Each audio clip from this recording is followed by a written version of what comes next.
June 6 വിശുദ്ധ Norbert. Norbert നിസ്സാരനും ലൗകികവുമായ ഒരു പുരോഹിതനായി ആരംഭിച്ചു.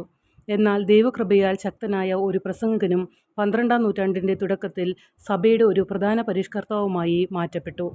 1175 ജർമ്മനിയിലെ സാൻഡറിൽ ജനിച്ചു.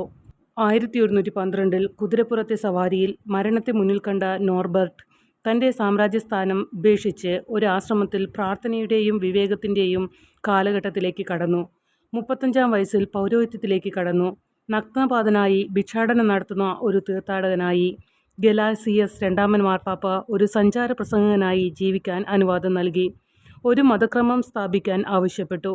1121 ഡിസംബർ 25 ഒരു സഭ സ്ഥാപിച്ചു. നോർബർട്ടൈൻസ് എന്നറിയപ്പെടുന്നു. അദ്ദേഹത്തെ ബിഷപ്പാക്കാനുള്ള ശ്രമം ഒഴിവാക്കിയെങ്കിലും ജർമ്മനിയിലെ മാഗ്ഡെബർഗിലെ ആർച്ച് ബിഷപ്പായി നോർബർട്ട് തിരഞ്ഞെടുക്കപ്പെട്ടു. അതിരൂപത ഗുരുതരമായ ധാർമ്മികവും സാമ്പത്തികവുമായ പ്രശ്നത്തിലായിരുന്നു. പുതിയ ആർച്ച് ബിഷപ്പ് അത് നവീകരിക്കാൻ കഠിനമായി പരിശ്രമിച്ചു. ഭാഗികമായി മാത്രം വിജയിച്ചു. എതിരാളികൾ പലതവണ കൊലപ്പെടുത്താൻ ശ്രമിച്ചു. 1130 മാർപ്പാപ്പയുടെ പിന്തുടർച്ചയെ ചൊല്ലി തർക്കം ഉടലെടുത്തപ്പോൾ നിയമാനുസൃതമായി ഇന്നസെന്റ് രണ്ടാമൻ മാർപ്പാപ്പയെ പിന്തുണയ്ക്കാനായി റോമിലേക്ക് പോയി.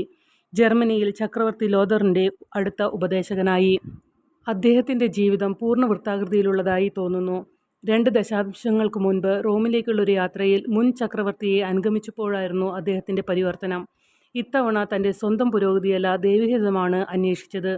ആരോഗ്യം മോശമായതിനാൽ മാഗ്ഡെബർഗിലേക്ക് തിരികെ വന്നു. 1134 ജൂൺ 6 അന്തരിച്ചു. 1582 ഗ്രിഗറി 13 മാർപ്പാപ്പ വിശുദ്ധനാക്കി ഉയർത്തി.